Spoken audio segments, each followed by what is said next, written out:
while you're able, for soon it will be too late. And now, Spreaker Web Radio presents The Liberal Grouch with Blood on the Microphone.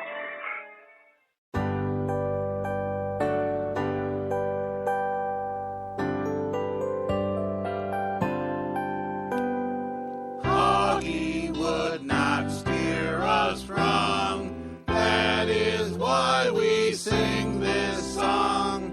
Tiny minds to him belong. Ours are weak, but his is strong.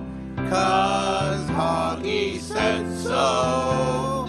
'Cause Hoggy said so. 'Cause Hoggy said so. He'd never steer us wrong. Hoggy tells us what to think, and his logic does not stink. By his wisdom we must live, to him money we must give.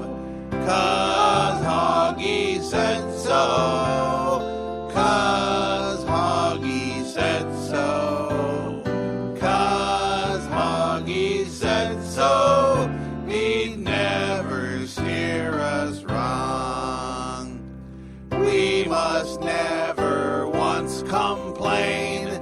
We love Pinky and the Brain. Schmalfeld and Brett Kimberlin must be punished for their sin. 'Cause Hoggy said so. 'Cause Hoggy said so. 'Cause Hoggy said so. He'd never steer us wrong. Hoggy knows most everything. That is why his praise we sing.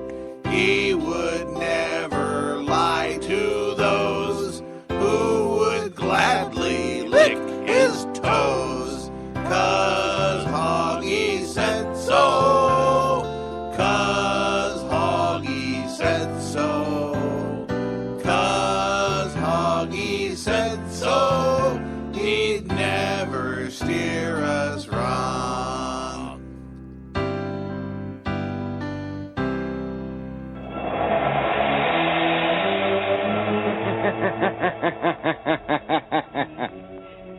Who knows what evil lurks in the hearts of men?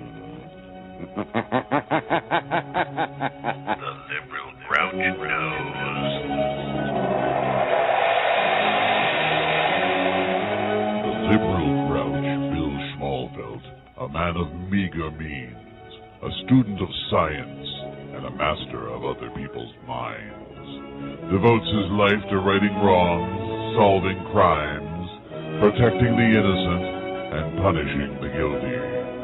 Using advanced methods that may ultimately become available to all law enforcement agencies, Schmalfeld is known to the evil Breitbart Empire as the Liberal Grouch. Never seen, only heard, a seemingly supernatural nemesis as haunting to the superstitious mind of a right-winger moron as a ghost, as inevitable as a guilty conscience. The Liberal Grouch has vowed that only death will end his quest for social justice.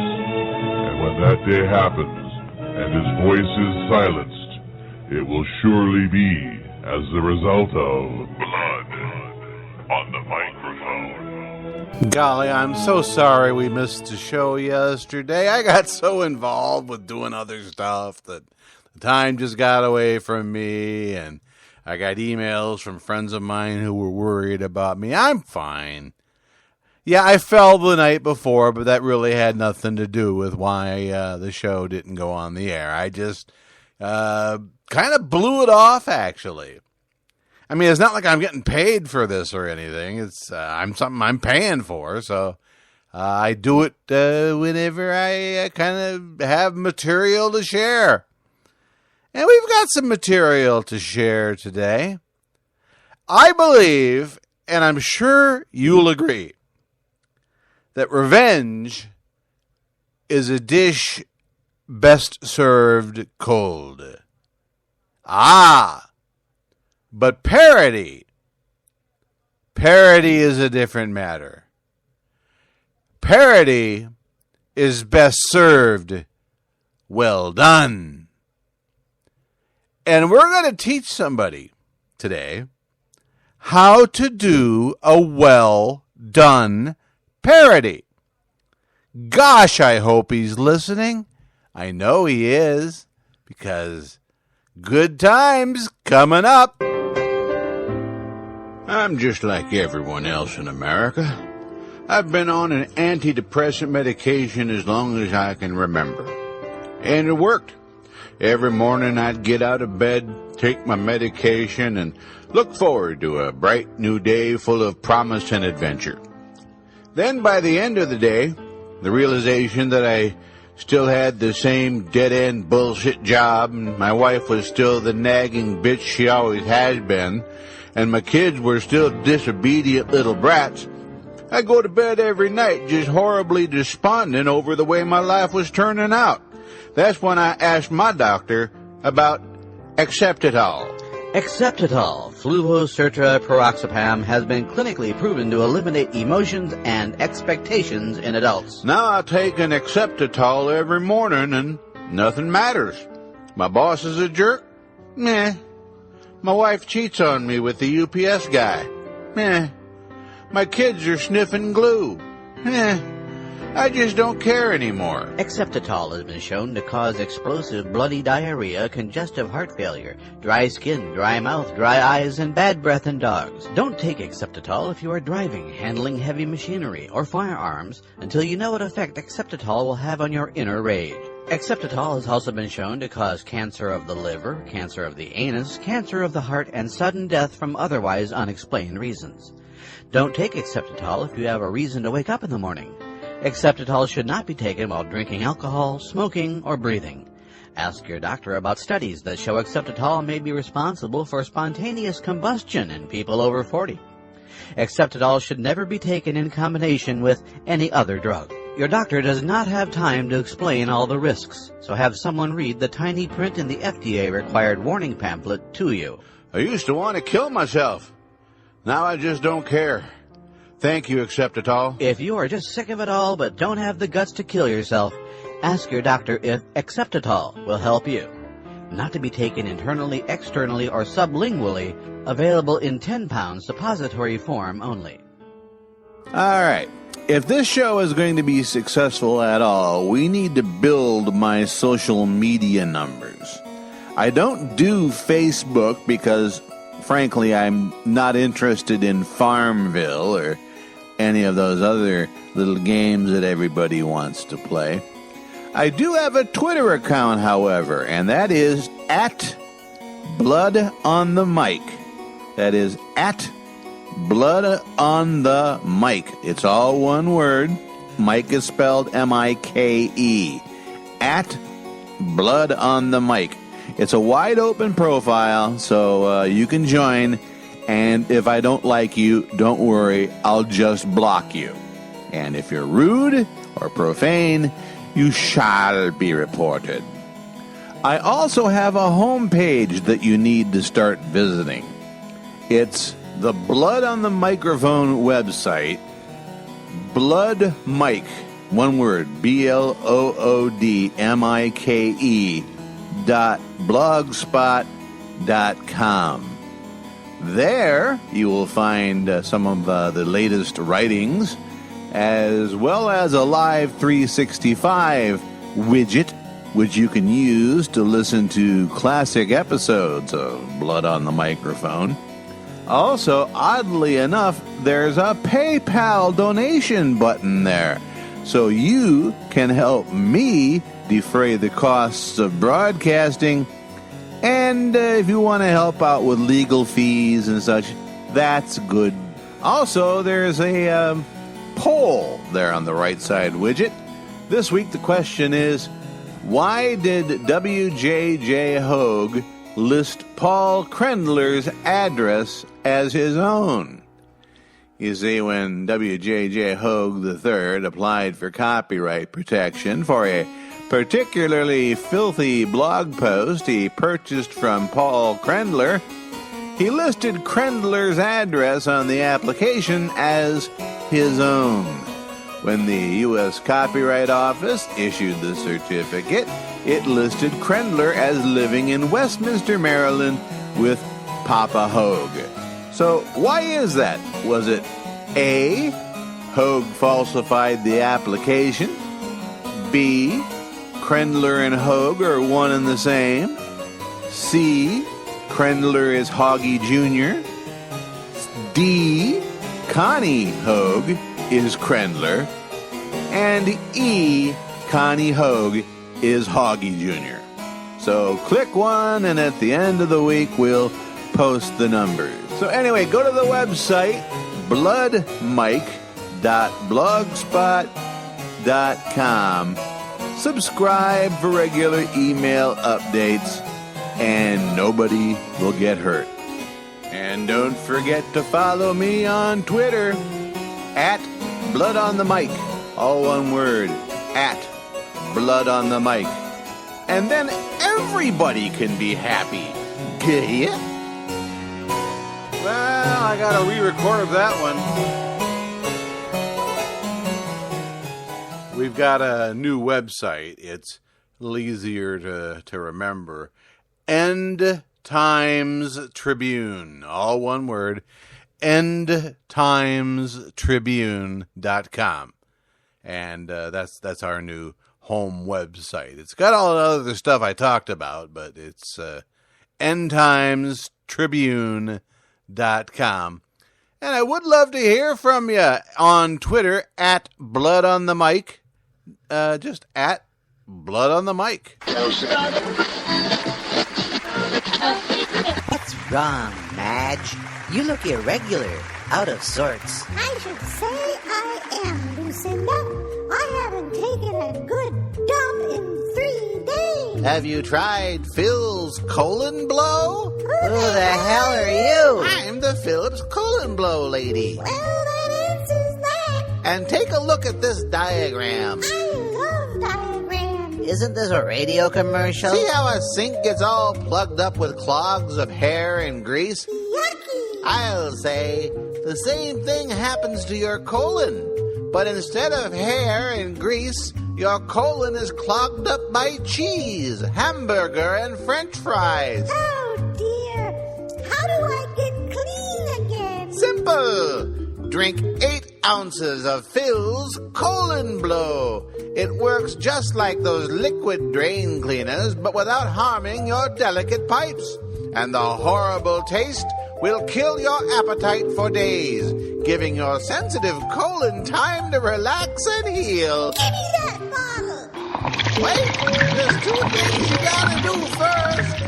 First, you gotta pay for it, and then... Oh, you were right about the taste. It's horrid. Oh, no.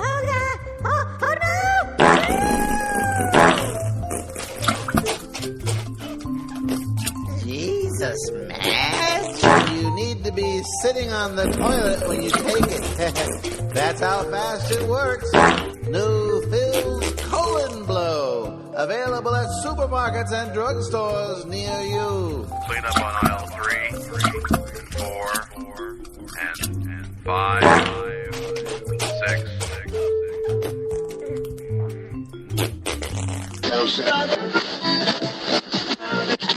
Now, if you know anything about me at all, and chances are you don't, you know that I am at my center, at my core, in my heart, an entertainer.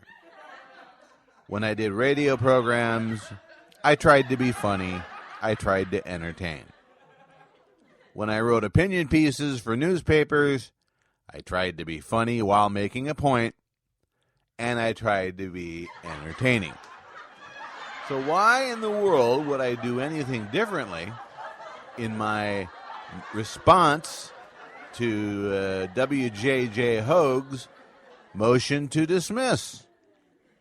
It's a laugh riot. All you have to do is check out hoagwash.com and see how many of his readers burst their internal organs, leaking fluids from every orifice after reading the first couple paragraphs even of this hilarious response to Hoag's motion. I would be remiss as the host of an entertainment podcast to not share this with you. This is in the Circuit Court of Howard County, Maryland. William M. Schmalfelt Sr., pro se plaintiff, versus William John Joseph Hoag III, defendant, Eric P. Johnson, defendant, and anonymous bloggers, a.k.a. Paul Krendler, address unknown, and Howard Earl, address unknown. Response to defendant Hoag's motion to dismiss. Now comes the pro se plaintiff, William M. Schmalfelt Sr., and submits his response to defendant William John Joseph Hoag III's motion to dismiss. 1. Preliminary matters. To keep his response as brief as possible, plaintiff agrees to submit to this honorable court's determination as to whether or not his allegations have been well pleaded. Defendant Hoag is not a person plaintiff would turn to for an adequate explanation of anything related to the law, given plaintiff's experience as a defendant in an improperly filed copyright infringement suit Hoag filed against plaintiff last year. Despite Hoag's many attempts to explain the law to the learned federal judge Ellen L. Hollander, she ruled against his motion for a preliminary injunction in a 31-page memorandum opinion. 2. Standard of review.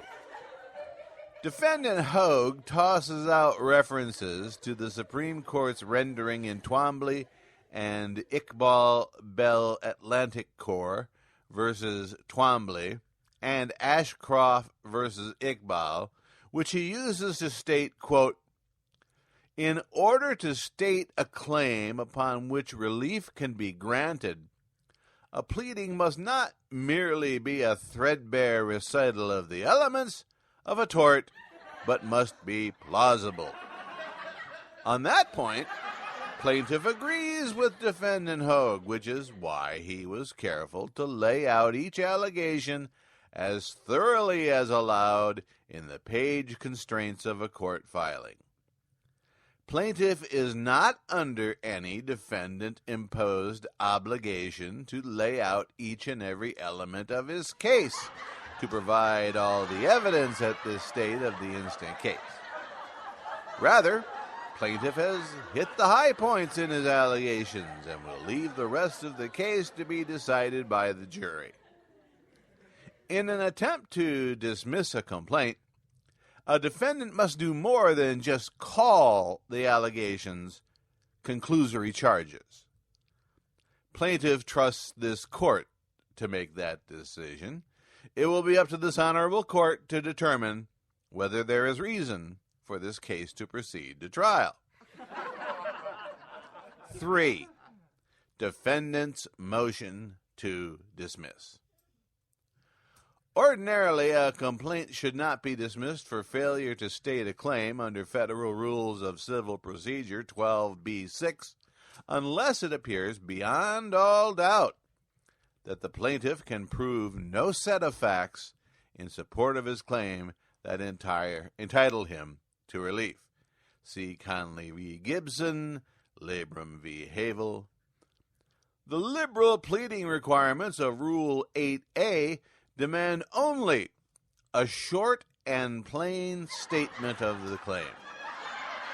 In evaluating such a claim, the court must accept as true all well-pleaded allegations of fact and view them in the light most favorable to the plaintiff. See Jenkins v. McKeithen.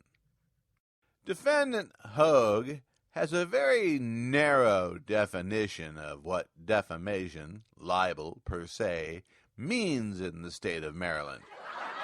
On his Hogwash.com blog, dated July 21st, 2013, he claims, quote, "It is the broadcast or written publication of a false statement about another, which accuses him of a crime, immoral acts, inability to perform his profession, having a loathsome disease like syphilis, or dishonesty in business."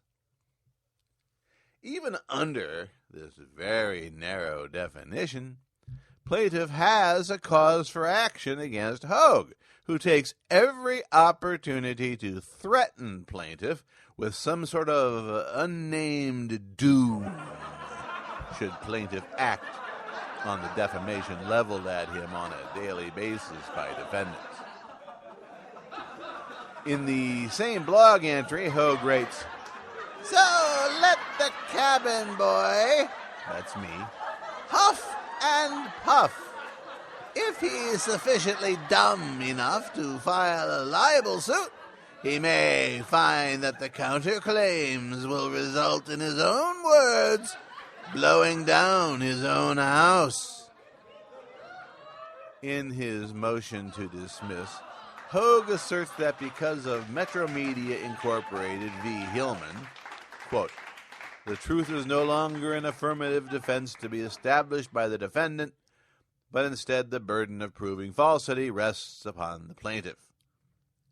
He follows that up with a claim that plaintiff's conclusory allegations do not make a plausible claim that any statement attributed to Mr. Hogue is false. On the contrary, 1. Plaintiff has not made any conclusory allegations. All allegations include the basis of law on which they are made. 2. Plaintiff has, through the exhibits in his complaint, made a plausible case that statements attributed to Mr. Hogue are false and defamatory. 3. The Maryland Court of Appeals has quite a different viewpoint from Mr. Hogue on the issue of what constitutes libel, defamation, per se, in Maryland. The theoretical argument that plaintiffs in negligent defamation per se actions should now be required to prove harm to reputation is based on a mistaken interpretation of Gertz as having abolished the common law presumption of harm.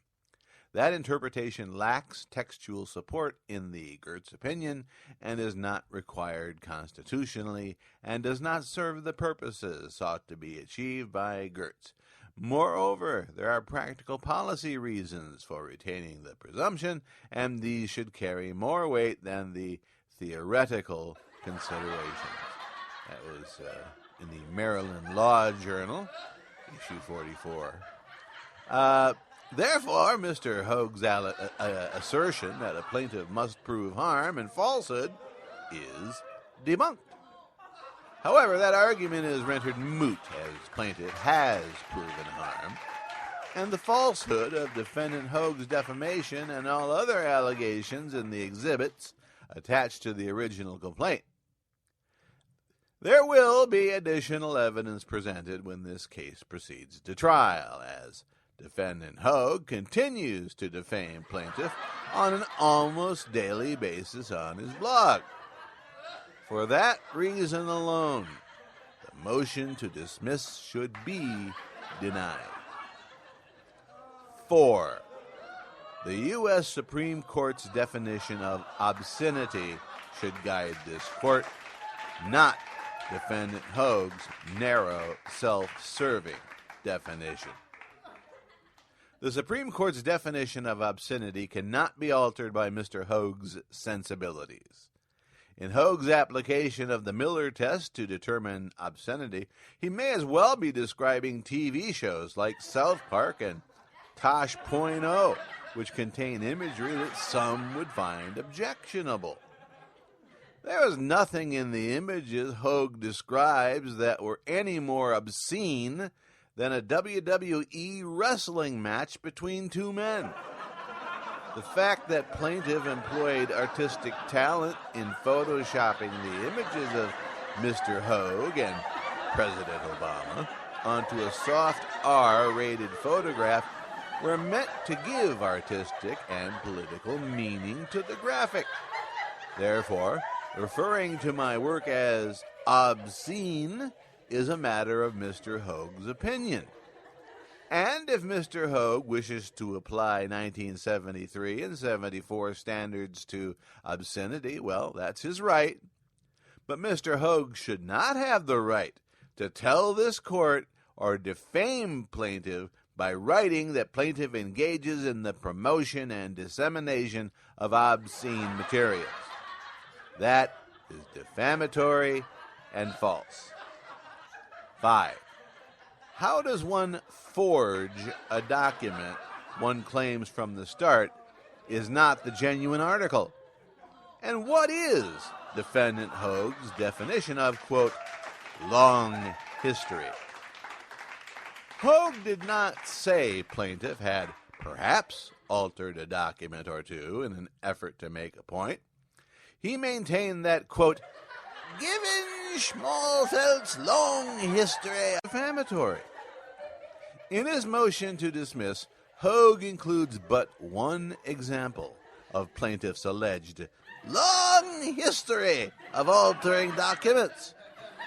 And that incident fails to prove intent to deceive, as plaintiff was quite clear that the document attached to his tweet, as shown below, was not an actual copy. Here's what I tweeted. No way! This is not a copy of Hoag's membership with the join date unredacted.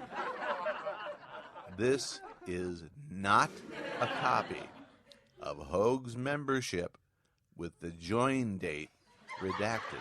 The key words are is not. But once again, we shall leave it to the honorable court to determine whether plaintiff's complaint was well pleaded. 6. An extortionate threat must contain a threat to extort. Hoag makes a definitive and false claim that the document shown on Exhibit F on plaintiff's original complaint contains an extortionate threat. Yet nowhere on the exhibit does one see legal components of an extortionate threat, i.e., you do this or give me that, or else I will do this to you and you won't like it. To save the court the trouble of digging out the exhibit, I will repeat the comment word for word here, and the court will notice there is no extortionate threat. Certainly no threat that I would file charges against Hoag under 17 U.S.C. Section 506C if he does not reveal the true identity of defendant Krendler. Here's what I actually wrote. You need to read 17 U.S.C. 506C. Quote, any person who, with fraudulent intent, places on any article a notice of copyright or words of the same purport that such person knows to be false, or who, with fraudulent intent, publicly distributes or imports for public distribution any article bearing such notice or words that such person knows to be false, shall be fined not more than $2,500. I'm not sure if that is in total or for each occurrence, but it is absolutely clear that this individual is claiming copyright ownership of NASA-produced material as a contractor with the Goddard Space Agency. John, you have placed your copyright over the copyright of NASA. That is a federal crime. You claim copyright of every page of every blog for the months of March, April, and May 2014. That includes 70 NASA postings. I've already contacted NASA, Goddard, and MEI if you still work there. Tomorrow I will call the FBI. And you know who you can thank? You can thank his commenter, a reader. I saw his butt-kissy remark about how breathtaking your copyrighted NASA entry was, and that got me to thinking, what are NASA's terms of use for the material? I know it's free to use because it's a government agency, but they have a line specifically stating, and I quote, "It is unlawful to claim copyright or other rights in NASA material." And that is precisely what you have done, John. You've claimed copyright of every post, of every page, of every blog entry from March, April, and May, including 70 NASA posts. Now, I don't know if the $2,500 will cover all sins or if it's $2,500 per instance. That would be something like $175,000. Now, I offered to walk away from this, the copyright infringement suit you filed. Remember? I said, you walk away, I walk away, no harm, no foul. But you couldn't have that. You had to continue to try to destroy me. And now the chickens have come home to roost. Now, you can make it easy, or you can make it harder or more expensive. I want to know who Paul Krendler is. By the way, a copy of this comment will become part of the record whether or not you publish it. I want his address. I want to see a copy of the agreement you signed with Krendler to purchase his filthy blog entry. We're going to get your case dismissed. Then we're going to proceed with the counterclaim, John. And my mood to just let bygones be bygones is long gone. My advice to you is that you need to start figuring your least expensive and most face-saving way out of this mess you created yourself. I will bend a little if I must, but this is all on you, John. This whole thing.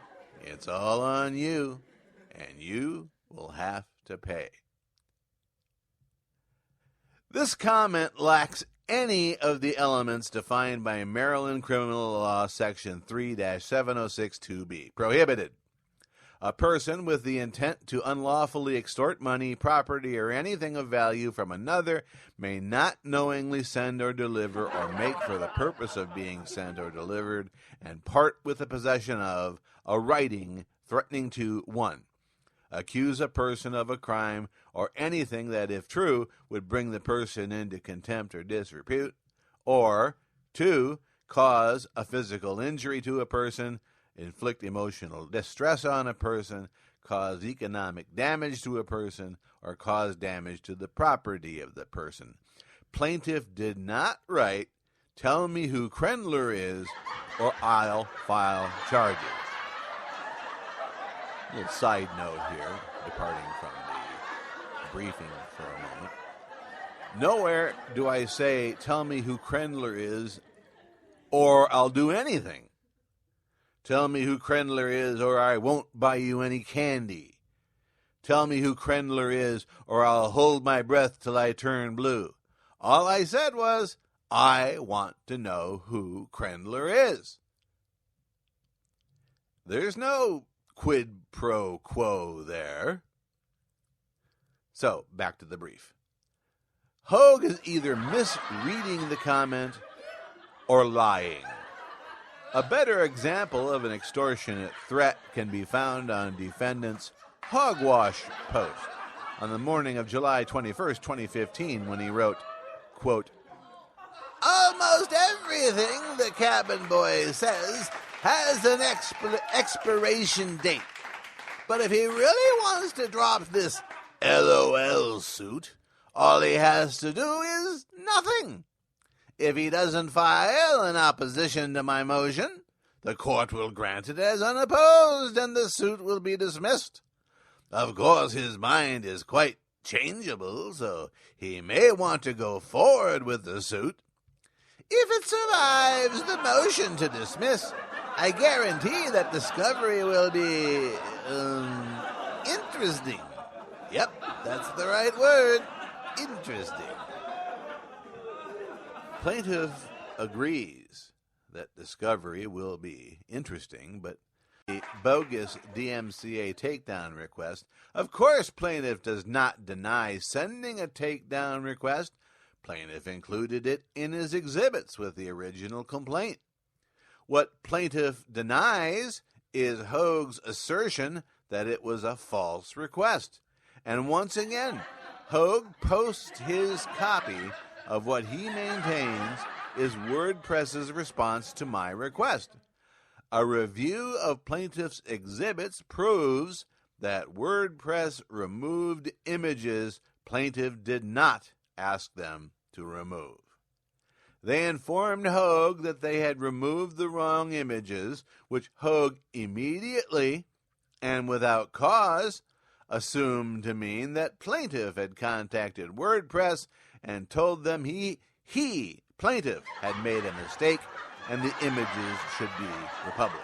Plaintiff did contact WordPress, as the exhibits in his complaint show. But it was to inform WordPress that they had removed the wrong images, not the ones plaintiff asked to be removed. On his fundraising appeals, Hoag conveniently forgets to include the portion of the email I sent to WordPress that specifically requests the removal of images to which plaintiff claims copyright.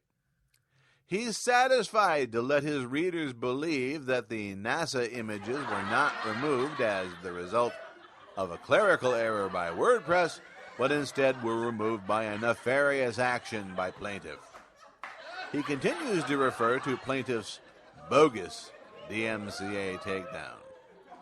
Exhibit G of plaintiff's complaint is the entire email sent by plaintiff to WordPress demanding the removal of material owned by plaintiff. Since filing a false DMCA takedown is a crime, this is defamation per se. 8.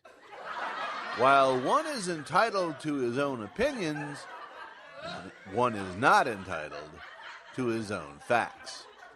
Hoag claims plaintiff has failed to prove the falsehood of any defamatory statement made by the plaintiff.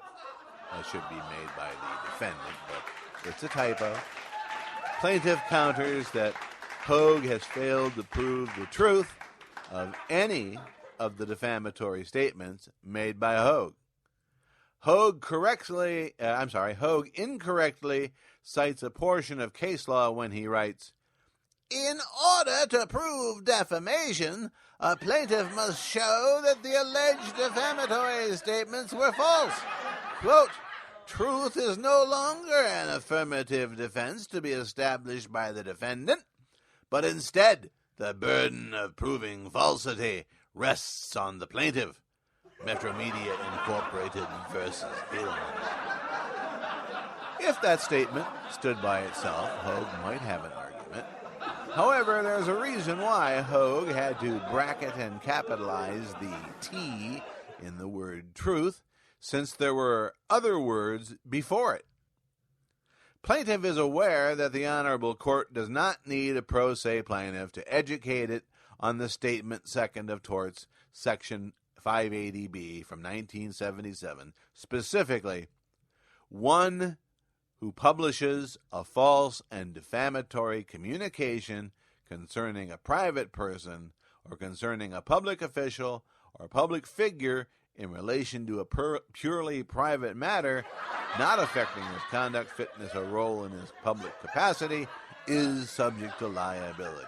If, but only if he, A, knows the statement is false and that it defames the other, B, acts in reckless disregard of these matters, or C, acts negligently in failing to ascertain them. Note the emphasized word or. Any one of those three pegs could be used to hang a charge of false and defamatory communication concerning a private person. Mr. Hogue has alleged plaintiff is faking the extent of his Parkinson's disease. He knows this to be false. Mr. Hogue has contradicted himself by saying he never questioned the reality or extent of patient's Parkinson's disease. That should have been plaintiff's Parkinson's disease. Another typo, forgive me. Faking my Parkinson's disease would be a federal crime, as I receive Social Security disability benefits and a meager federal retirement pension as a result of this disease. Accusing me of a federal crime to his readers by claiming that plaintiff is faking his illness is harmful and defamatory. It would almost be excusable if plaintiff had not had occasion to meet with plaintiff. Oh, see, I get the plaintiff and defendant confused. If defendant had not had occasion to meet with plaintiff face-to-face over the past 2 years, allowing Hogue to see for himself the decline in plaintiff's condition. Mr. Hogue continues to refer to plaintiff as a liar nearly every day on his blog in his featured prevarication du jour posts. Mr. Hogue claims that plaintiff has not proven malice on Hogue's part. On the contrary, Hogue's fixation on plaintiff, his obsession with plaintiff, his 368 criminal charges against plaintiff, the most recent being for violating the most recent peace order when Hogue revealed his wife suffers from bone cancer by offering to provide him with information from the National Institutes of Health, where plaintiff was employed before retiring with his quite real Parkinson's disease. Hogue thanked plaintiff by filing the 368th charge. The previous charges were nolli prosequi by the Carroll County Circuit Court. Hogue falsely claims that the charges were dropped at his request. Now we'll take a little aside from the brief for a moment.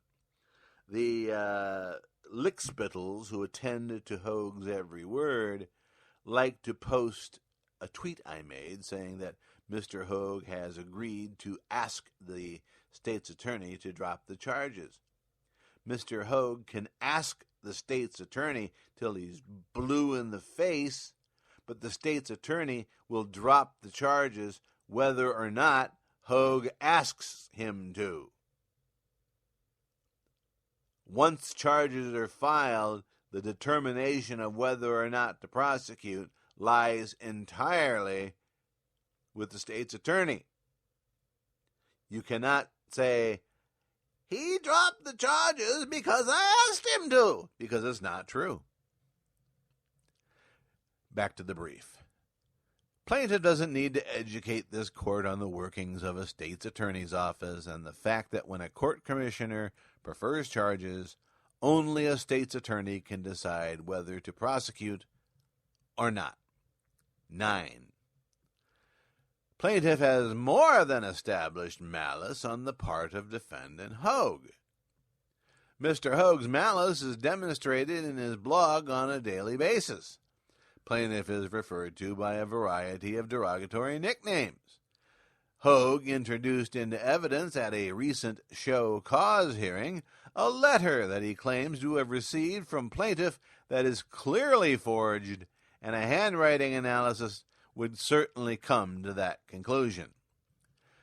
Defendant has falsely said that plaintiff called him at home on the day before Thanksgiving and invited himself over for dinner.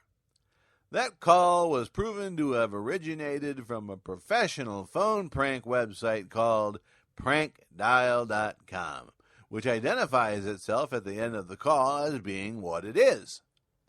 The portion Hogue played for his readers, however, only included the part where the caller invites himself to dinner and the comments following the post clearly demonstrate the readership believes it to have been a call made by plaintiff.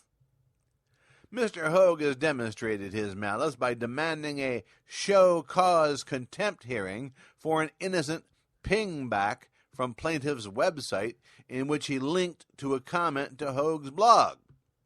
This caused WordPress to send an email to Hogue, which he instantly posted on his blog. He couldn't convince a court commissioner to file a charge, so he went the contempt of court route, which failed. Defendant has shown his malice by filing a false and fraudulent copyright infringement case against plaintiff, asking for $640,000 and an admission of infringement. He accepted a settlement of $0 and no admission.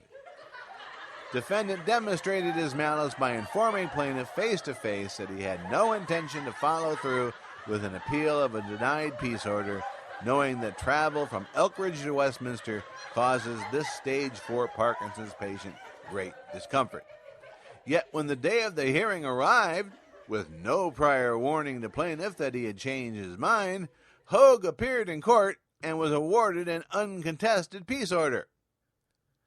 Plaintiff believes the malice Hogue shows toward plaintiff is very clear indeed and not subject to debate.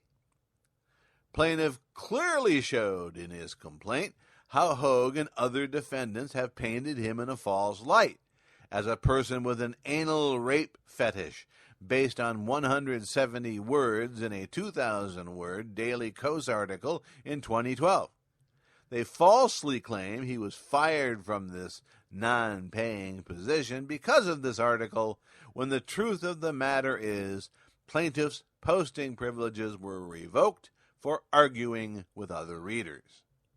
Defendants refer to plaintiff as a crazed, deranged, adjudicated cyberstalker, which is not true and is defamation per se. 10. On the question of damages. Harassment is a criminal offense, not a civil tort. However, the tort of invasion of privacy offers plaintiffs hope of recovering damages for mental suffering, shame, or humiliation for the unwanted appropriation or exploitation of one's personality, publicizing one's private activities with which the general public has no legitimate concern or wrongful intrusion into one's private affairs. For example, in Nader v. General Motors, Ralph Nader, the consumer advocate, was awarded $2 million in compensatory damages and $7 million in punitive damages in an invasion of privacy action against the car manufacturer. The action stemmed from GM's surveillance and harassment of Nader when GM learned that Nader had written Unsafe at Any Speed, a book extremely critical of the car industry.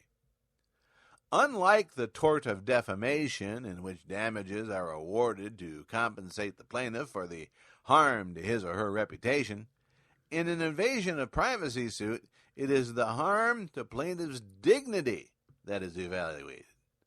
Thus, to bring a successful invasion of privacy suit, it is not necessary that a defamatory remark be published, that is, made known to a person other than the plaintiff and the defendant.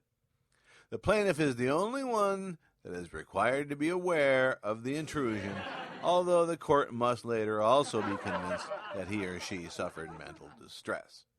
In plaintiff's case, this false light invasion of privacy was published on a nearly daily basis, causing harm to plaintiff's ability to find freelance employment, labeling plaintiff as something he is not. Hoagie's written word is taken as gospel by his readers, and the ripple effect is nationwide. Quite honestly, plaintiff feels uncomfortable putting a dollar value on his reputation. Before Mr. Hogue and his allies successfully destroyed that reputation, a Google search of my name would have revealed the following. 1. In 2007, plaintiff was one of 15 people in the United States of America to have deep brain stimulation surgery as part of a Phase 1 clinical trial to test the safety and tolerability of the surgery in patients with early Parkinson's disease, Exhibit A. Until 2014, plaintiff enjoyed a relationship with the National Parkinson Foundation and donated proceeds from the sales of his Parkinson's disease books to PD Research, Exhibit B. However, defendants Johnson, Krendler, and Hogue and others spammed the public relations department at the National Parkinson Foundation to the point where they asked plaintiff to remove their name and logo from his materials. This not only harmed plaintiff financially, professionally, and personally, there was harm to the 1.5 million PD patients in America who could have benefited from future donations, from future sales, which have since dried up. 2. Plaintiff has written several books of fiction and nonfiction, several of which received false, negative reviews from defendant Johnson and defendant Krendler, Exhibit C. Who can tell how many books plaintiff would have sold were it not for the defamation contained in these false reviews, written by people who neither purchased nor read the books in question? 3. Plaintiff has produced a number of comedy CDs and MP3 downloads available on iTunes, Amazon, and Google Play. Some of these have also been affected by the false reviews written by defendants. Who can say how many plaintiff would have sold if his reputation had not been needlessly and maliciously trashed? 4. Plaintiff has had several of his books recorded as audiobooks sold online via Amazon, iTunes, and Audible.com. Exhibit D. Some of these audiobooks have received false negative reviews from defendant Johnson. 5. Plaintiff was invited to speak before a group of congressional staffers and lobbyists on the subject of funding for clinical trials as an example of a patient who had undergone such a clinical trial. This testimony was in the Cannon House office building in Washington, the historic setting of the House Un-American Activities hearings in the 1950s. Who can say how many speaking engagements plaintiff was not offered because of the trashing of his reputation? These are all things that would have popped to the surface on a Google search of plaintiff's name if not for the Google bomb effect of the false, defamatory, and destructive things written by defendants and the ripple effect those writings had across the right-wing blogosphere.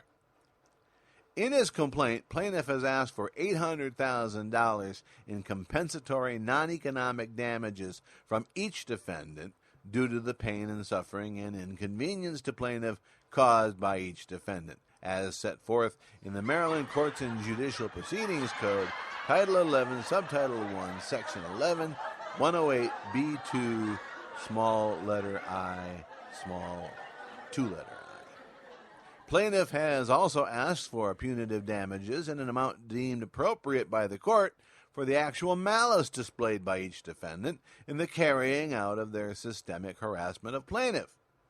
Plaintiff has also asked for payment to be divided among the named defendants and others that may be identified later to pay for the services of a reputation manager to clean up the mess defendants have made of the plaintiff's online reputation. Plaintiff has also asked for removal of all references to plaintiff by name, nickname, image, or inference from the Hogwash and Thinking Man Zombie blog. And plaintiff reserves the right to amend his request for damages in an amended complaint should one be necessary. 11. Malicious prosecution and conspiracy. Plaintiff has provided evidence of malicious prosecution and civil conspiracy. The Everyone Draw Bill Schmalfeld Today.wordpress.com blog is proof of a conspiracy to defame and paint plaintiff in a false light. a secret members-only website that defendant Krendler refers to as parodyproductions.wordpress.com, where members gather to discuss ways to harass plaintiff, is proof of a conspiracy. It doesn't get much more blatant than that. Plaintiff believes his claims of malicious prosecution for the 367 nulli prosequid criminal charges, the false copyright suit, the pingback contempt case, in which the judge found in favor of this plaintiff, are more than enough evidence of malicious prosecution. Obviously, any cause of action that does not mention Hoag will not be prosecuted against Hoag, as any reasonable adult would understand. Hoag writes, even if intentional infliction of emotional distress was a cause of action, the premise Hoag employs is false. Intentional infliction of emotional distress is a cause of action according to the Maryland Tort Law Handbook. They have a whole chapter on it, chapter 16. 12. Conclusion. Dismissal pursuant to Rule 12b-6 is appropriate where a party fails to state a claim upon which relief can be granted. That's in the Federal Rules of Civil Procedure, 12b-6.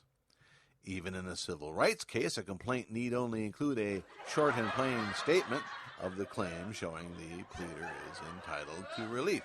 That's in Ecuadores, Puerto Ricanos, and Acción versus Hernandez. In considering motions to dismiss, a court should not decide questions of fact. That's in Nader versus Alpha Industries. Rather, a court must accept the plaintiff's sufficiently pled facts as true and grant all reasonable inferences in the plaintiff's favor. That's Cooperman versus 1010 Individual. A motion to dismiss is only allowed where it is clear that the plaintiff can prove no set of facts to support his or her cognizable claim. That's in Conley v. Gibson. Where state of mind is relevant to the claim, knowledge, motive, and intent may be averred generally. And that is also from Ecuadores, Puerto Ricanos. I can't say it. A pro se complaint, quote, however inartfully pleaded, must be held to, quote, less stringent standards than formal pleadings drafted by lawyers, close quote. Haynes v. Kerner. It can only be dismissed per Rule 12b-6 if it appears, quote, beyond a doubt that the plaintiff can prove no set of facts in support of his claim which would entitle him to relief. In his motion to dismiss, Hoag shows his contempt for the intelligence of the plaintiff. It seems as if he's doing the same to this court. As plaintiff understands the nature of a motion to dismiss, its utility lies in the attempt to show that the plaintiff's case is so weak it cannot survive. Plaintiff has no idea why Hoag felt it necessary to include a copy of the Carroll County Court's order, in plaintiff's favor, by the way, in the recent show cause hearing, as it has no bearing on the instant suit or as to whether or not plaintiff's complaint is sufficiently pleaded. His first exhibit seems to be intended to make the honorable court believe the plaintiff is not an honest broker, when the forgery of which he complains was identified by plaintiff as not the actual item before Mr. Hoag ever saw it. And plaintiff has already discussed Hoag's unwillingness to acknowledge the reality of what exactly plaintiff asked WordPress to remove from his blog, as proven in plaintiff's exhibits accompanying his complaint. If this court wishes to entertain the dismissive and insulting nature of Mr. Hoag's answer to plaintiff's complaint in this motion to dismiss, it should keep in mind that every complaint filed against Hoag has been blogged about as being vexatious, vindictive, frivolous, and in this case, an LOL suit. The fact that Hoag included the opinion of a Carroll County Circuit Court judge from a show cause hearing he lost is indicative of the defendant's seeming inability to admit ever having made a mistake. Despite asking for $640,000 and an admission of infringement in his copyright suit last summer and settling for $0 and no admission, Hogue still paints himself as the winner in that suit to his readers, who gleefully believe every word and mock plaintiff at every opportunity.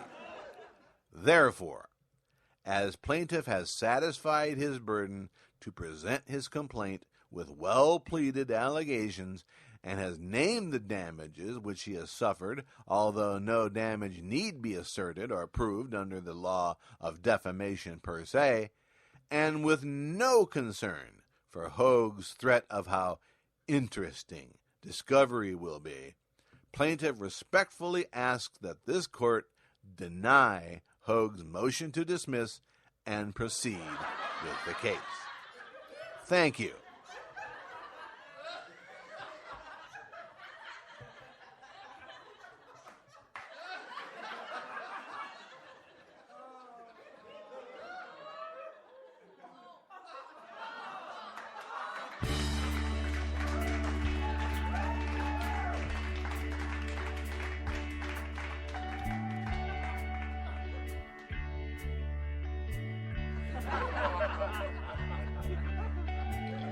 The lick spittle is on my ass.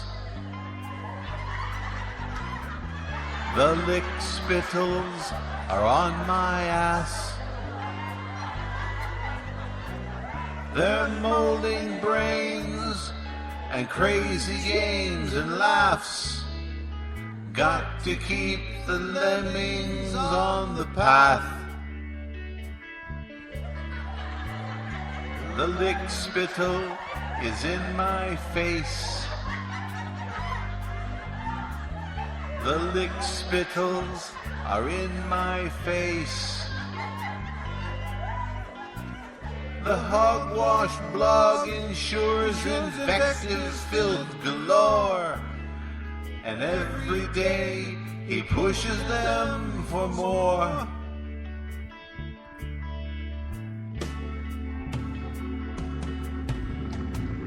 And if it all comes crashing down upon you soon, and if there is no place for you to hide, and if the monsters you've created rat on you, I'll see you on the barred side of the room.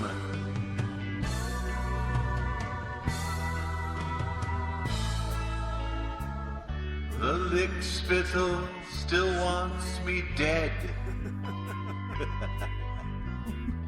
The lick spittles all want me dead. It's me they blame. I bear the shame of their imaginary dread. They'll lock the door and throw away the key. There's someone in your head, it might be me.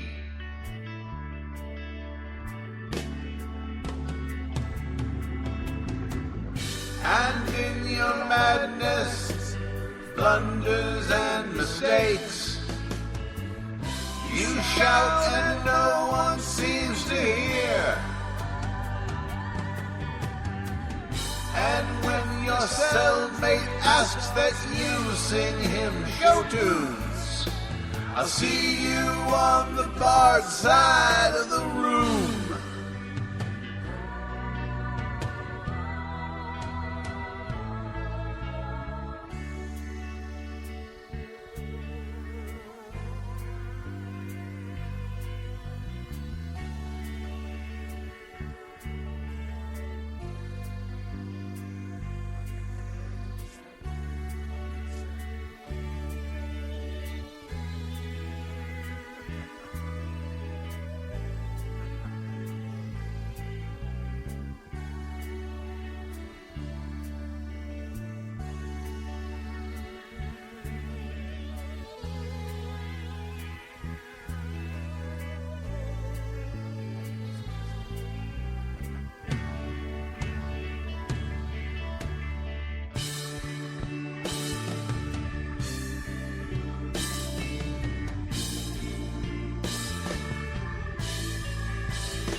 you mock, and all that you smear, all you insult, and all that you fear, and all that you hate, and all you despise, all you distort with all your lies, and all that you take, and all that you steal, all you hope die, your wounds will not heal, all you berate, all you deny, have sealed your fate, like all you deride, and all you divide, and all you besmirch, and all that you hide from everyone in church, and all that is dead, and all that is gone, your hell to come, and everything under the sun is in tune, but the sun is eclipsed by your ruin.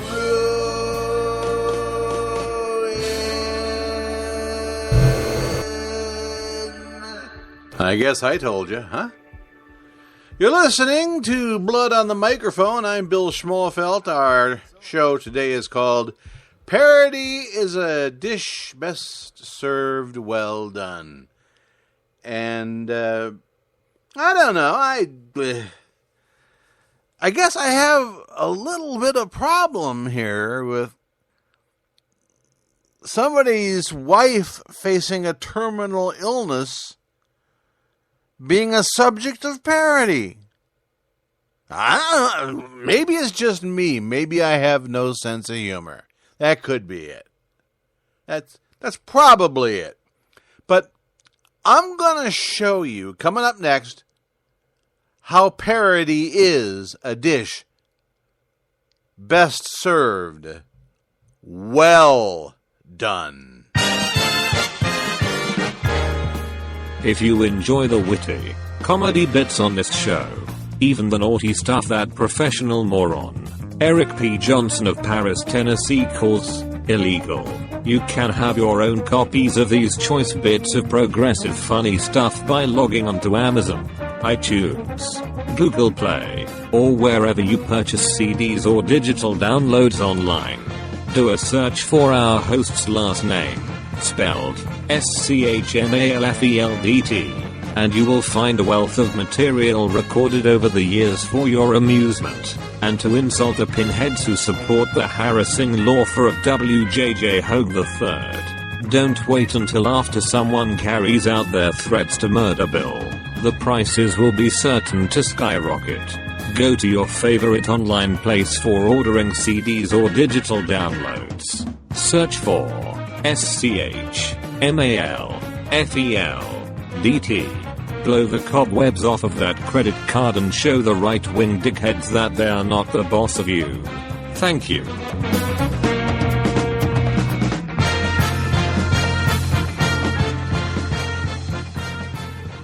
This is Maria. She's an orphan. Look at her face. I said, look at it. See how her tears cut little furrows through the dirt that is caked onto her cheeks. She cannot bathe because the water here is dirtier than she is.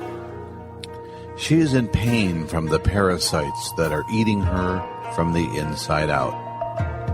She is hungry. Our film crew is enjoying a little picnic lunch right now. She can smell the fried chicken and corn on the cob. But can she have any?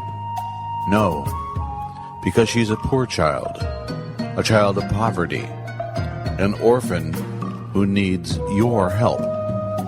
See how easy it is to make her cry. Just off camera, our sound man is waving a drumstick at her, right out of her grasp. Other crew members are enjoying ice-cold soda pop. Maria would have to work for 8 weeks in the pain mines here in her village to earn enough money to buy a soda pop. But then she would have to drink it warm because she has no refrigerator. And she would have to share it with her 57 fellow orphan brothers and sisters. And with a 12-ounce bottle of soda, you can only share with so many people. Don't look away. Don't change the channel. Look at the fear and anger in her eyes as I unwrap this delicious tuna salad sandwich and eat it right in front of her. Mayonnaise. Delicious.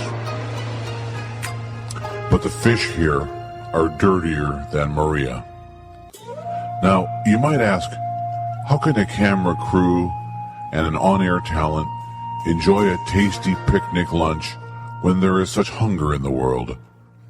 How can I be so heartless and cruel as to eat this delicious, moist and yummy tuna fish sandwich right in the face of a child who would gladly do anything she was told just to get one discarded piece of bread crust that falls from my sandwich? Now, no, that's mine. It's because we're making a point. You live in the land of plenty. You live in the most wealthy nation on earth. You could make a daily donation of only $57 to Child Scam. Your donation would help kids like Maria, and one out of every one of those $57 you send every day goes to help children who need your help. Children like dirty, stinky, worm-ridden, hungry little Maria here, who we will never see again once we pack up and leave, taking every little last scrap of food with us to feed our dogs at home. Dogs who eat better than these children do. Get off your ass. You're sitting on your wallet. We need your credit card number and your daily commitment of $57 to Child Scam. So after our expenses, we can spend that dollar to make caskets to bury these children in sanitary conditions. Give. Give today, or choke on your sandwich. The choice is yours. Well, the good thing about doing a live radio show is that when news breaks, I'm here to break it for you. I don't know if you're following this on CNN or MSNBC or what, but it seems there's been a fire, an explosion, and a fire in a building in the East Village of New York. I'm going to read this right from the New York Times website. Firefighters are on the scene of an apparent explosion on Thursday afternoon in the East Village, and a building at the site appears to have been partially destroyed, while another building was engulfed in flames. A witness reported hearing a large explosion at the 5-story building, which is at the corner of 2nd Avenue and 7th Street. That's, that would be in the south. Wouldn't that be in the Tribeca area? I'm not sure. Anyway, officials said that they could not say yet if anyone was in the building when it collapsed or if anyone was in the neighboring building when it was in flames. Now, CNN is reporting that there's been injuries. Let me see if I can call their website up here quickly. Hang on.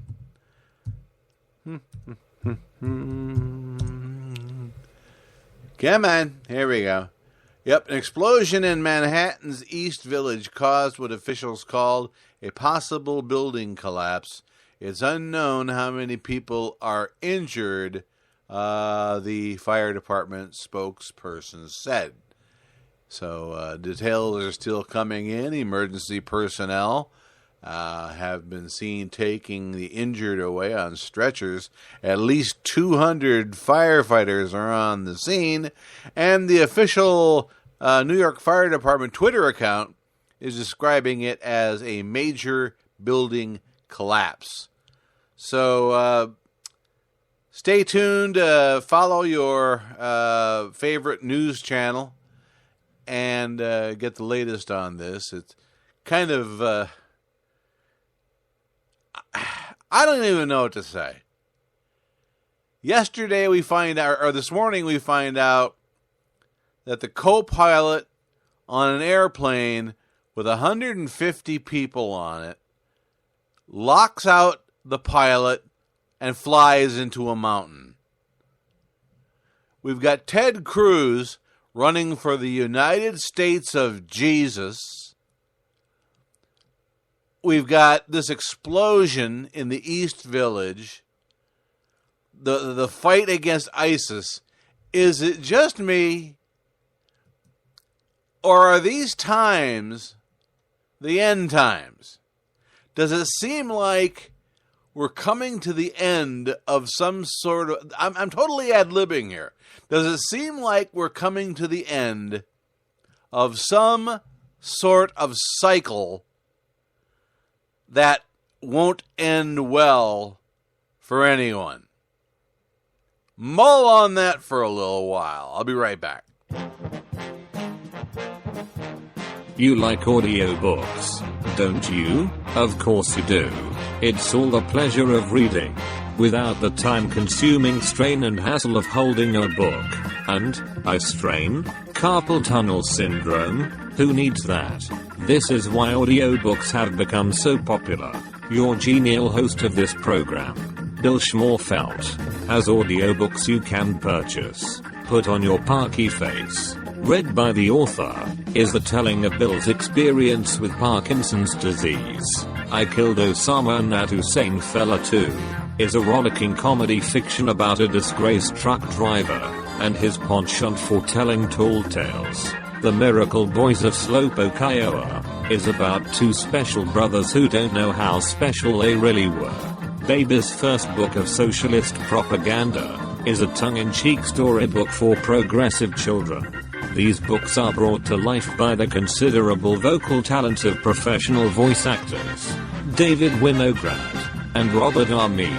You can find these books on iTunes, Amazon, Google Play, and on Audible.com. And coming very soon, a play Bill wrote with his late twin brother has been brought to life as a radio play. Be watching for news about End Times, a comedy in 2 acts. Coming soon. Audiobooks. No trees were killed in the production of these titles.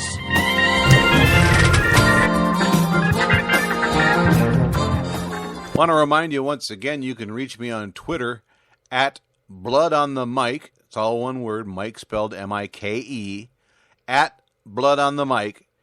And our home website is www.endtimestribune.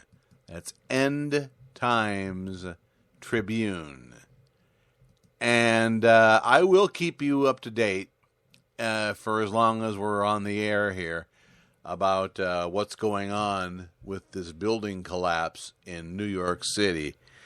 No word if terrorism is involved, if a gas main blew, or what. You know, we'll this story will develop, and I'll tell you, I'm just scared for the future. Aren't you a little bit? Anyway, getting back to the subject of today's show, parody is a dish best served well done. I found a half-witty piece of parody from Paul Krendler on his site today. And so, since he's so fond of stealing my stuff and changing a word here or there to turn it into a parody, I felt inclined to return the favor. This is exactly as written by Paul Krendler, with just the names and a few circumstances altered, the tense, some pronouns, you know, that sort of thing. I think it's an improvement, frankly. Here's a disclaimer for the dull normal. What follows is a parody. It is also a work of fiction. If you are of a mind to get all whiny and butthurt about something that doesn't even have your name in it, tough shit. Thank you. Hoggy was up early and at the computer when his wife came home from work that morning last week.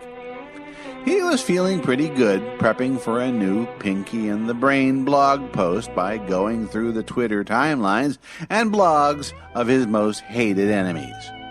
It was going well. He had screen capped about 140 new hate-filled comments since he went to bed last night. It was easy work because he had a fresh F5 key and the VNC keys were less than 3 days old. Hoggy's woman came into his bedroom where the computer is and dropped her cash on the corner of the desk. It's actually a big slab of particle board balanced on two of those orange and white sawhorses you used to see in construction zones before they went to the ugly, squat, orange cone barrels you see today. She stole the particle board from a construction site one night, and the sawhorses from an excellent friend she knows. Hoggy didn't ask where she got them. His desk is so big, Hoggy had to move her bed out of the room. She sleeps on the living room floor now. It actually works out better because she can close the door when Hoggy screams to himself while writing instead of having to hear him screech out vile, unfunny blog posts in his horrible, unmodulated voice that hasn't changed much at all since he pretended to give Marconi the idea of wireless broadcasting. All the better to mock people who actually had successful, lucrative careers in broadcasting when one is but a festering online hemorrhoid working in a nowhere job where nobody notices you in a huge agency with a life as wanting of accomplishments as his beard was wanting for a good shampooing. Hoggy likes to make it sound more important than it is, but in truth it really isn't even as important as I made it sound. Anywho, Mrs. Hoggy seemed down after he collected her pay, separated the singles from the big bills, and pocketed the larger pile. Only $56 today, but she got to keep 4 Lincolns, which is actually a very good night for her. Hoggy turned back to the screen, and she kissed his filthy poop flake cheek and whispered, "Night, Daddy." Hoggy started to say "sleep tight, baby," like he always does, but something in her voice wasn't right. He turned and said, "Hey!" She looked at him, her face lobster pink. Tears welled in her eyes. This was odd because Hoggy had always been the crybaby of the house. "Are you okay? You look like you have a fever." "Fine," she said wearily. One tear rolled out, picked up some of the eyeliner she wore at work, and dripped a thick black trail down her cheek, and then another. "Are you sure? You never cry until after. I said I'm fine." She stomped out to the living room. Hoggy called after her, "Well, make sure you take your medicine." Every day he pushed his overburdened office chair out to make a couple hot dogs or Vienna sausages or whatever he had laying around for lunch while she slept on the floor. There was always an empty pint close by. On the floor, the TV tray, tucked in the potted plant, bourbon. Always with the bourbon. She called it medicine. He didn't know what it cured. She didn't answer. After he finished a couple hours of considering which particular non sequitur to use for his imponderable "Are you pondering what I'm pondering" blog entry, Hoggy headed for the kitchen. His missus wasn't on the sofa, or on the floor for that matter. He poked around the couch and couldn't find her medicine bottle. Where was she?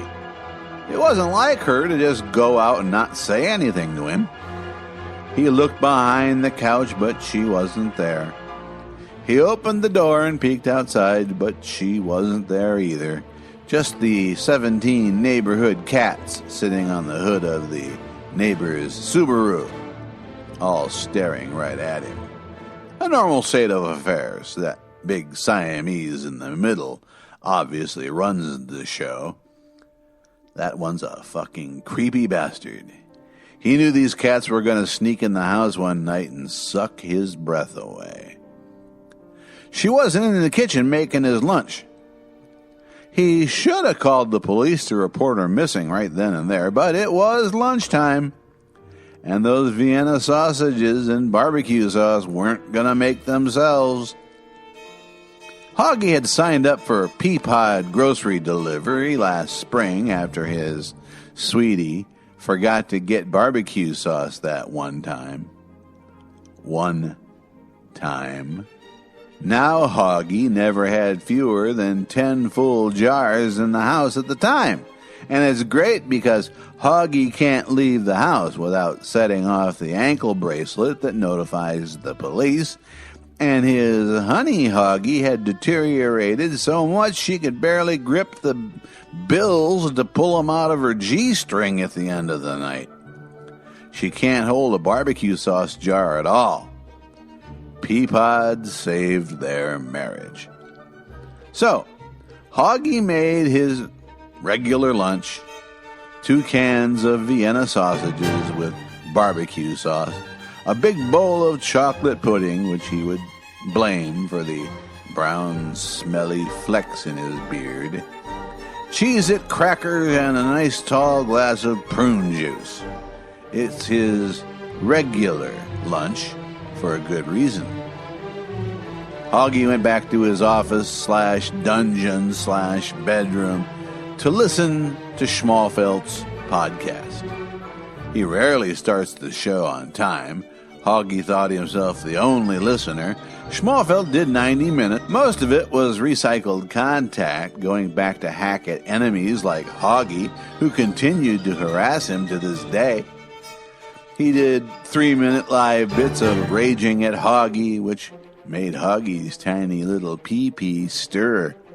And then there were the parody songs. Hoggy had to use headphones to listen to those, lest he wake his wife. Holy shit, his wife. He forgot all about his beloved wife. Where was she? He went and looked at the couch. Still not there. Under the couch. Nope. He hoped he wasn't going to have to go outside to look for her. She wasn't in the other bedroom. Hoggy plodded slowly back to the living room when he shat himself again. Damn. At least he was close to the bathroom this time. He opened the door and heard the shower running. Why hadn't he heard it before? The walls in this tin can were paper thin. Hoggy could hear the little missus watching the Big Bang Theory reruns all day long. He felt his head and realized he was still wearing his cans, which is how real broadcasters, like Hoggy always wanted to be, referred to headphones in the late 1970s. Hoggy can be an idiot sometimes. Well, most of the time, okay, all the time. And all of a sudden, gigantic little Hoggy raced out of the basement and knocked him down. Little Hoggy got out of the cage and shot out the front door like a felon on a weekend pass from prison. Then, Hoggy realized that the smell wasn't horse shit, but was him. He'd forgotten he crapped himself and needed to clean up, unless it was a hallucination. Before he started cleaning up, he went back to his computer and F5'd several blogs to see what evil truths they were sharing about him. Then he complained to his sock puppets on Twitter about that, left a couple of comments at the Krendler blog, and decided to have a snack. He remembered to take off the headphones this time, and he could hear the shower running. Was it running before? Was he hallucinating? He got up to look, and he heard a crunching noise. God damn it. he'd forgotten he had dumped in his drawers and it had dried to a crust in there. Now he had to shower. He went to the bathroom. The shower was definitely running. He pulled the shower curtain aside, and there she was. She still had her denim jacket on. No shirt. She was still wearing the pasties and G-string she called her work clothes. Her makeup had run down her face, and she looked like a drowned raccoon. Her shoes were ruined. "Sweetie, what's wrong?" Hoggy said. He sat down on the toilet. He wanted to bend over and kiss her head, but he was afraid he'd tip into the tub and crush her. I'm sick, she stammered. She'd been crying and was hyperventilating. Hoggy reached out to turn off the water, and she jabbed him in the arm with her heel. "No!" "What's wrong, honey?" Hoggy repeated. "Do you need a doctor?" "I don't know," she wailed. "Well, can you get out of the shower? I had an accident and I need to clean up." She was up and out the door like a scalded cat, slowing down just long enough to grab a towel on the way. She pulled the door shut behind her. Hard. This had not been a partial drop. This was a full payload. Diaper? Done. Underwear? Irreplaceable. Sweatpants? Ruined. Even one of his cherished personalized Res Judicata t-shirts with the personally designed logo on it went into the trash. He had to double bag the lot for his beloved to take out to the garbage can. He came out of the bathroom and immediately realized that little Hoggy had left a peanut and corn-strewn trail of brown on the linoleum on his way out to the door to God knows where. He cleaned that up, too, while his best girls sat on the couch, nearly catatonic. The empty bourbon bottle had made its appearance, too. "Do you wish to go to the emergency room?" he asked her. "Only if you put some fucking clothes on first," she said without looking at him. "Watch your mouth, woman," Hoggy said. Then he got dressed. He put on a fresh pair of sweats, and since he had to go out, a XXL polo from Berman's Big and Tall. Mrs. Hoggy hated it when he wore the personalized hogwash t-shirts out of the house. He figured he could manage that at least, since he only went out about once a month and he was out of clean unders. It had been a bad week. He came back out to the living room. "Can you drive, or should I call a cab?" he asked. "Cab?" "You could have told me that before I got dressed. They'd be here by now." She said nothing, just stared at the floor. She was still beet red, right down to the roots of her mouse gray hair. They sat on the couch together and waited for the taxi. He tried to hold her hand, but she sat totally slack, like he wasn't even there. They rode to the hospital in silence. Thank goodness it was a quiet night. Hoggy told them who he was, and they only wound up waiting 2 hours to be seen. He doesn't know why 6 people who came in after him got in before he did, but they must have been accident victims or broken bones or something. The doctor came in to see Hoggy and his wife. He examined Coney. We'll spare you the details, the heart rate, blood pressure, time, temperature, weather forecast, sports scores, headlines, stock market results, white blood cell count, and every other kind of thing that they did there. Once the initial exam was done, Hoggy's heart of hearts whispered into the doctor's ear. He bent and whispered back, Twice more they exchanged words Hoggy could not hear. Finally, the doctor looked at him. "Sir, would you mind having a seat in the waiting room?" "Why?" "Because I have a private matter to discuss with your wife." "Anything you have to discuss with her can be discussed with me," Hoggy said. "I can't blog or live tweet what I don't know. I'm a famous online journalist, you know." The doctor fixed Hoggy with what the doctor thought probably was an intimidating, authoritative stare. "Sir," he said, "if your wife wants to share what we discuss with you later, that is certainly her right. For now, however, this conversation is between patient and doctor, and I respectfully request that you return to the waiting room. The next time I ask, hospital security will deposit you at the curb." Hoggy called the doctor an asshole and shuffled slowly back out to the waiting room. After an hour, a nurse came to get Hoggy. She seemed upset with him for some reason, but he hadn't done anything to her. She scowled at him. "Sir, the doctor says you can come back now," she said in a voice that sounded like the angel of death calling bingo numbers in hell. Hoggy shuffled his way back to the patient area. The doctor was waiting and pointed him to a small consult room. Hoggy wedged himself in, and the doctor followed. They sat. "Your wife tells me you have insurance, but it's somewhat limited, so I have decided to send her to a local veterinarian for a CAT scan and a lab report."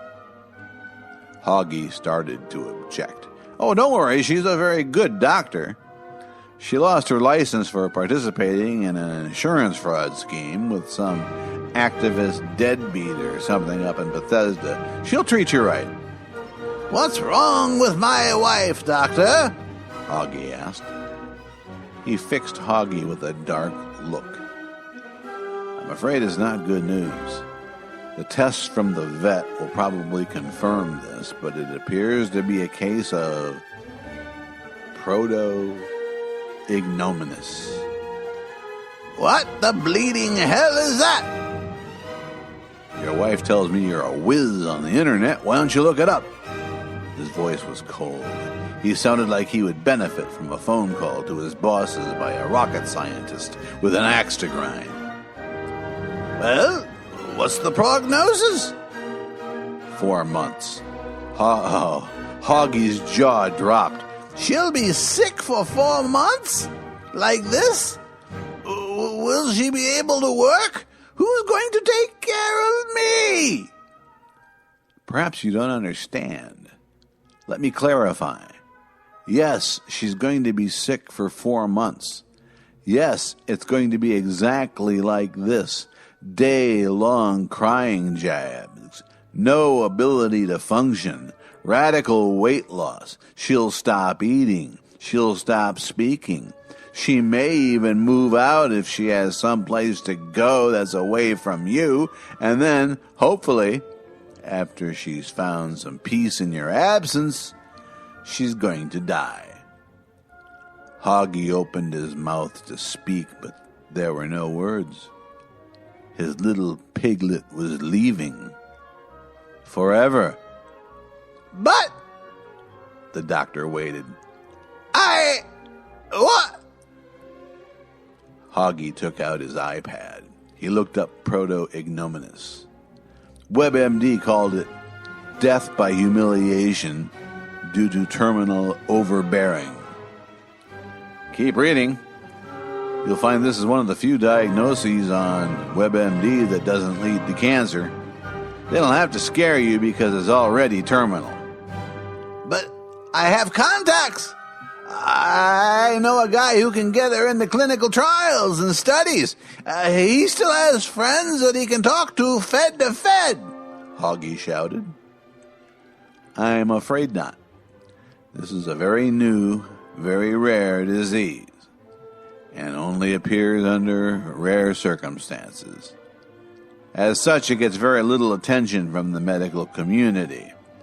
Pending the final test results, your wife will be only the third documented case of proto-ignominus in the world. What's the cause? Well, it appears to be eternal. The emotional roller coaster of years of personal, primary, and secondary embarrassment at the hands of a loved one, usually online, generates wear and tear on the psyche. The body reacts as anyone would, with shame, embarrassment, and despair. What if the patient isn't in a supportive relationship situation where they can communicate their discomfort, or they can, but the person responsible for the overbearing behavior and humiliation can't be persuaded to change his behavior? Then the body reacts more forcefully. A person can't go around mortally ashamed for days and weeks on end. They need time to recover. You have not been there for your wife. You are the cause of this.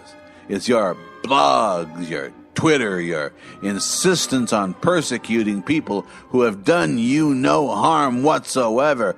Oh my God! Hoggy looked at his iPad. It was 20 minutes after 3. I am late for Schmallfeld's podcast. I have to go. Tell my wife I'll be back later this evening after I'm done listening to his show and making notes. Now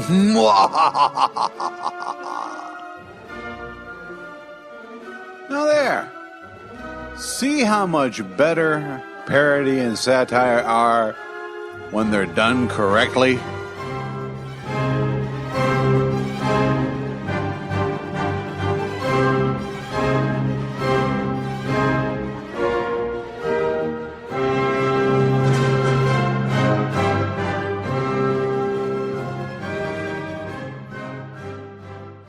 Hey, you. If you use Google Play, you have no excuse not to fill Bill's pocket with lawsuit money. Several of Bill's alleged comedy albums are available at Google Play. Do a search under music for SCHMALFELDT and warm up that credit card. Be on the right side of the left with the comedy, as some would call it, of Bill Schmalfeld. Now, let's all point and laugh at the fat, funny.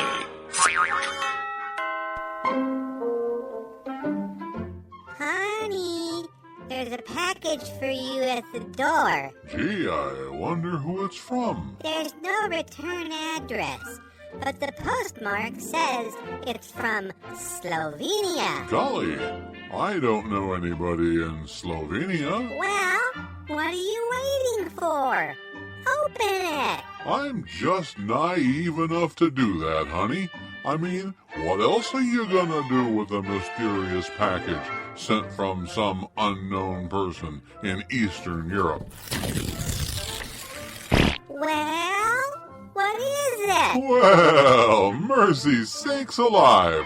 Someone has sent me a bowel movement. Yes, nothing gets person's attention faster than a bowel movement in a Tupperware container. And here at Posta Poop, we take great care to spell name correctly and put correct address on label so poop show up at right person home. It's the new fashioned way. When you have something to say it with poop. Honey, do we have a Tupperware bowl we can spare? Sure. What do you need it for? Well, it would be rude not to return the gesture. You're so polite. Here you go, you crazy Republican bastard. Make sure you send enough to share. No problem. I had tacos for lunch. Posta Poop, when you care enough to send the very worst. It's a great holiday gift. This is Blood on the Microphone. I'm Bill Schmalfeld. Our subject today was Parody is a dish best served. Well done for this Thursday, March 26th, 2013. The latest I have on the explosion and fire in New York is that city officials are speculating that it was caused by a gas leak, and there are no deaths reported as of yet, but 3 people have been critically injured. It just seems to me that everything happening all at once like this, these are times we should be clinging to our fellow human beings to magnify the goodness in humanity and not coming up with weak,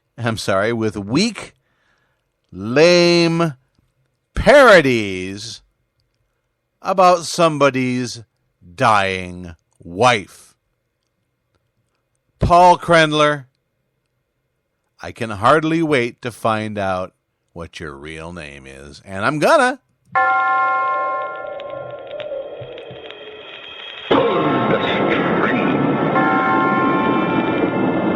Dance to that.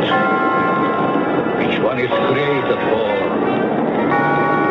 Quiet, numbskulls, I'm broadcasting. Blood on the Microphone is a presentation of Deep Brain Media. Copyright by Bill Smallfelt. All rights reserved. Till next time, this is Cedric the announcer. Stay safe. And wing nuts. He's coming. He's coming for you. Are you ready?